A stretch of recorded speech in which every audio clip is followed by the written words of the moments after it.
Some players make a campaign feel larger than life. Others make it feel more grounded. But every once in a while, you get someone who does both. Someone who can bring quiet emotional depth to the table while also making the whole story feel just a little more alive. Liam O'Brien is that kind of player. Across Critical Role's campaigns, Liam has built a reputation not just as a brilliant role player, but as someone who makes the game feel more human. His characters are thoughtful, layered, and quietly heartbreaking, but the real magic is how he plays them, with care, with restraint, and with a sense of trust in the story, the table, and the people sitting around it. He doesn't chase the spotlight, he doesn't try to dominate the narrative, and yet somehow his presence always shapes the room. This video isn't just about the characters he's played, though they've each left their mark. It's about what Liam himself brings to the table, the way he listens, the way he chooses his moments, and the way he plays, not just for himself, but for the good of the story. We're going to explore a few of Liam's core strengths as a D&D player, how he approaches the game, how he lifts the people around him, and why his style continues to resonate with so many of us. And as always, we'll talk about the lessons we can take from his approach and how we can carry a little of that same intention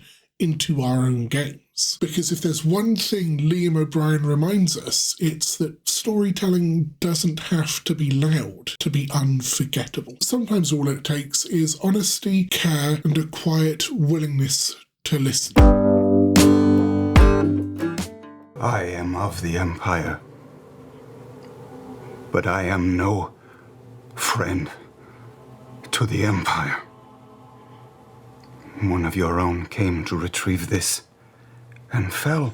There's something incredibly disarming about the way Liam plays. He doesn't just act, he feels, and more importantly, he lets us feel alongside him. Some players shield their characters with confidence or charm. Liam tends to do the opposite. He gives space for vulnerability, for doubt, and for grief, and not always in a shadowy, melodramatic way, but in quiet, honest moments that feel like they could have come from real life. You can hear it in his voice when a conversation gets personal, the way he slows down, the way he listens first and then speaks with just enough hesitation that you can tell the words matter. He doesn't rush emotional beats, he lets them breathe, and because of that, we trust him to go deep. What's especially powerful is that this kind of empathy doesn't just live in Liam's characters, it lives in his choices. He notices when someone else is on the edge of a breakthrough and doesn't try and interrupt or outshine it. He reacts gently or quietly or sometimes not at all, because he knows that just holding space for someone else's moment can be the most generous thing a player can do. And when the emotion is his to carry, he carries it fully, not with drama, but with sincerity. There's a steadiness to the way he expresses pain or love or guilt, like he's not afraid of those feelings, just patient enough to sit with them. And maybe that's the heart of it. Liam doesn't play to perform emotion, he plays to honour it, to let characters be complicated and soft and real. And in doing so, he invites everyone at the table, players and viewers alike, to meet him in that space. It's the kind of empathy that builds trust, and it's one of the reasons his moments linger even after the dice stop rolling. I need all of you to try to be better together than you are alone, because we are in a spot that nobody else is in, and nobody is seeing all this shit the way we are right now. So we're either better together and solve it, or it all goes off the rails and all falls apart. If there's one thing that consistently defines Liam at the table, it's this. He never just plays for himself. He's the kind of player who always seems tuned in, not just to the story, but to the people telling it. You can see it in the way he really listens to the other players, in how he reacts to their choices with curiosity, not competition. He's not waiting for his next line, he's paying attention. He's making sure that the moment lands, even if it's not his. That kind of presence is subtle, but it's powerful, because when someone plays like that, it gives everyone else permission to slow down, to take up space, to trust that someone has their back narratively and emotionally. Liam's characters often become anchors for the group, but more importantly, Liam himself is often an anchor at the table. He's steady, responsive, and willing to adapt. You get the sense that if something goes off script or someone needs a little extra support in mid-session, he's already clocked it and adjusted without making a big deal out of it. And the result? The whole table feels more connected. Scenes breathe a little easier, story arcs flow more naturally, because someone is holding the thread, not pulling on it, just keeping it from fraying. It's easy to think of D&D as a game of main characters, but Liam reminds us that the best stories are collaborative, that the most generous thing a player can do is play with the group, not just alongside them, to ask not what can I do next, but what can I help you do. That kind of ensemble thinking is rare, and it's part of what makes the games Liam's part of feel so grounded, so emotionally rich, and so rewarding to watch. I lean in and kiss him right here.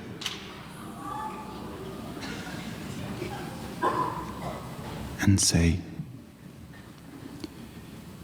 maybe you and I are both damned.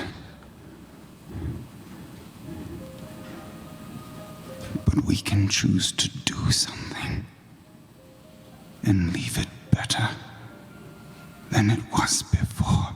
Liam has a natural sense for story, the kind that doesn't need to push or perform to feel powerful. You can tell he spent a lifetime thinking about narrative, about pacing, about payoff, about when a moment needs tension and when it needs stillness. It's not just his background as an actor or director, it's the instinct that comes from knowing how stories feel when they land. At the table, that shows up in 100 small ways. In the pauses he allows, the beats he holds for just a little longer than expected, the way he'll shift tone mid-conversation, not to heighten the drama, but to reveal something truer and deeper. He has a gift for sensing when a scene is no longer just a scene, it's a turning point. And rather than step back from that weight, he leans into it, gently, but fully. He also knows when not to speak. That might sound simple, but in the middle of a group of incredibly talented performers, silence can be a choice. And Liam uses it like punctuation. He lets others lead when the moment belongs to them. He gives space for revelations to settle. He doesn't rush to resolve tension. He trusts the story to unfold.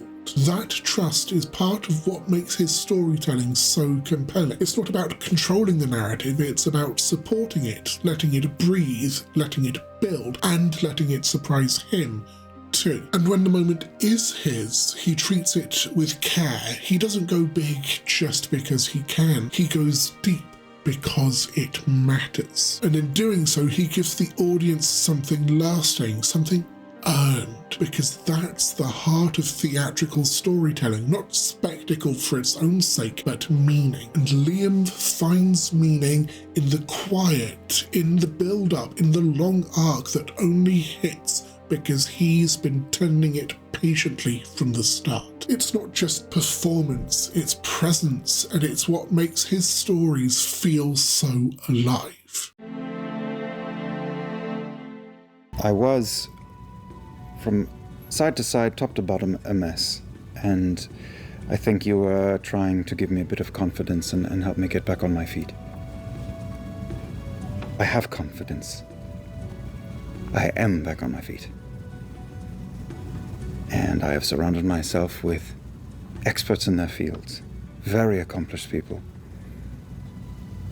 and I am confident to rely on them and not lead. There's a kind of confidence that doesn't need to announce itself, and Liam plays with that kind of confidence. He doesn't rush, he doesn't throw out ideas just to fill the silence. When Liam makes a choice, you can feel that it's being considered, not over-analysed, but held for a moment, weighed for what it might mean, and offered because it feels right for the moment, for the character, and for the story. And it's that deliberateness, grounded, gentle, and patient, that gives his play a certain gravity. Not everything he does is big, but everything feels rooted. Even the smallest interactions carry a sense of weight, because you trust that they are part of something bigger. It's not just about being cautious, it's about being present. He reads the table, he notices when a scene is starting to drift or a player is trying to find their moment. He adapts, redirects, offers space, or even sometimes he will step up and carry the story forward, not for the spotlight, but to keep it moving. He's also not afraid to make quiet sacrifices, to let his character be wrong or struggle or even fade into the background if that is what the story needs. There's never a sense of trying to win a scene, just a quiet commitment to playing it honestly even when it's messy. That kind of intentionality sets a tone. It tells the rest of the table, we don't have to rush this, we don't have to perform, we just have to be here and be true to the story we are telling. And that might be Liam's greatest strength as a player. Not the drama, not the tragedy, not the quiet charisma, but the way he reminds everyone around him that there's no need to push. The best moments come when you mean them.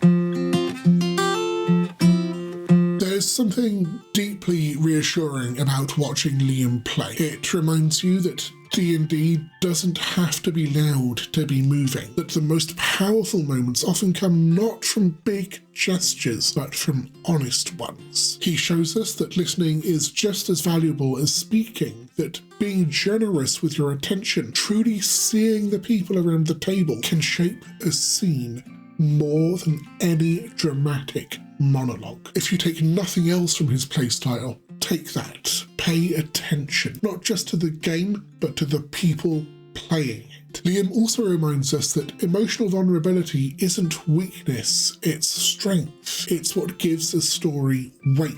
When you let your character care or grieve or even hesitate, you give everyone else permission to do the same. You help build a space where people feel safe to explore the deeper parts of their character, and maybe even of themselves. There's also value in restraint, in patience, and in letting moments breathe. So many of Liam's most memorable choices are the ones he made quietly, because he trusted the story to carry the emotion. And that trust, it's contagious. When one player plays with that kind of care, it lifts the whole table. And finally, there's something to be said for intention, for the idea that every choice, even the smallest one, can carry meaning. Liam's characters don't stumble into arcs, they're lived into, and that's something all of us can bring into our games. Not perfection, not precision, just presence. So whether you're a new player, a long-time DM, or someone who just loves a good story, there's something to learn from how Liam O'Brien plays. Something about empathy, about listening, about letting go of control and learning to care. And honestly, in a game built around shared imagination, that might be the most important skill of all.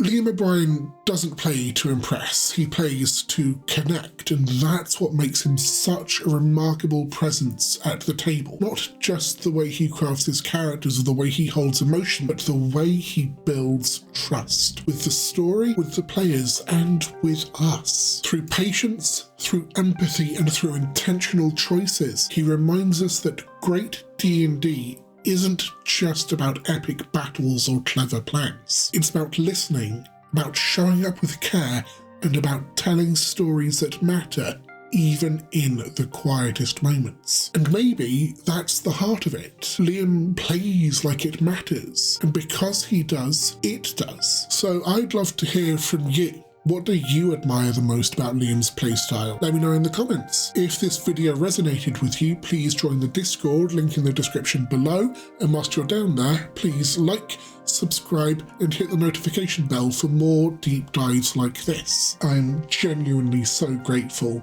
to have you here. And until next time, play with care and trust the story to carry you somewhere true. Wants to make the third and final attempt at aid. I will. I do. Oh, shit. I do. I'll let you do it. I pull my sister in close, and I say, "Take me instead, you raven bitch."